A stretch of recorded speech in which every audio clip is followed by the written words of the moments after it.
Hello my dear children. நம்ம chapter 5ல adjustment for goodwill பார்த்துட்டு இருக்கோம். இப்போ நம்ம sum number 21 டிஸ்கஸ் பண்ணலாம். 21st sumல அனு அருண் பார்ட்னர்ஸ் அவங்களோட profit sharing ratio 4:1. They admit Mano for 25 share. Goodwill of the firm was valued at 25,000. Mano is not able to bring in cash for his share of goodwill கொடுத்திருக்கு. fluctuating capital method follow பண்றதா இருக்கு. இப்போ நம்ம இதுல old profit sharing ratio 4:1 இருக்கு. New ratio new பார்ட்னரோட share 2/5 share இருக்கு. இதுல ஓல்டு பார்ட்னர்ஸ் எவ்வளவு சாக்ரிஃபைஸ் பண்றாங்க அந்த மாதிரி கொடுக்கலைன்னா நம்ம சாக்ரிஃபைசிங் ரேஷியோ எப்படி எழுதுவோம், ஓல்டு ரேஷியோன்னு அசியூம் பண்ணிப்போம். அந்த மாதிரி ஃபர்ஸ்ட் எழுதிடுறோம். Since sacrifice made by the partners is not mentioned, it is assumed that partners sacrifice in their old ratio. அதனால sacrificing ratio என்ன, old ratio தான் 4:1.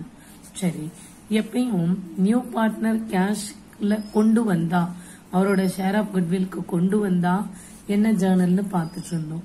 இப்போ நியூ பார்ட்னர் கொண்டு வரலன்னா he is not able to bring in cash, அந்த மாதிரினா என்ன Journal போடணும், நியூ பார்ட்னர்ஸ் கேபிட்டலை டெபிட் பண்ணி ஓல்டு பார்ட்னர்ஸ் கேபிட்டலை கிரெடிட் பண்ணணும்.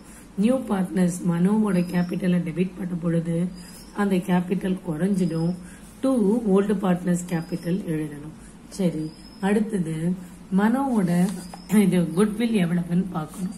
இங்க என்ன கொடுத்திருக்கு, goodwill of the firm was valued at 25,000. Entire ஃபர்முக்கும் 25,000. மனோவோட ஷேர் என்ன அப்படின்னு கொடுக்கல.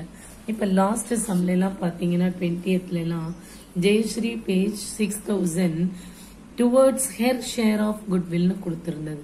அவளோட ஷேர் ஆஃப் குட்வில் 6,000. இங்க 21st அப்படி சொல்லல. அப்போ ஃபர்மோட குட்வில் தான் 25,000.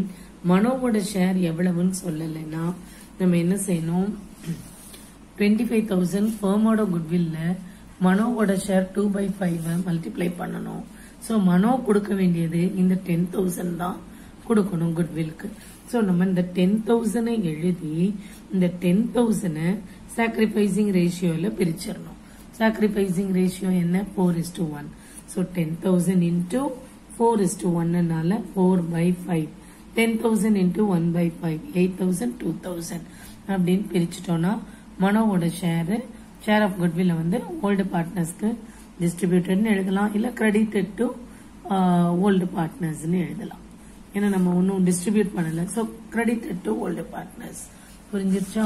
இது பிளக்சுவேட்டிங்ன்றதுனால நம்ம இங்க கேபிட்டல் கேபிட்டல் கேபிட்டல்னு எழுதுறோம்.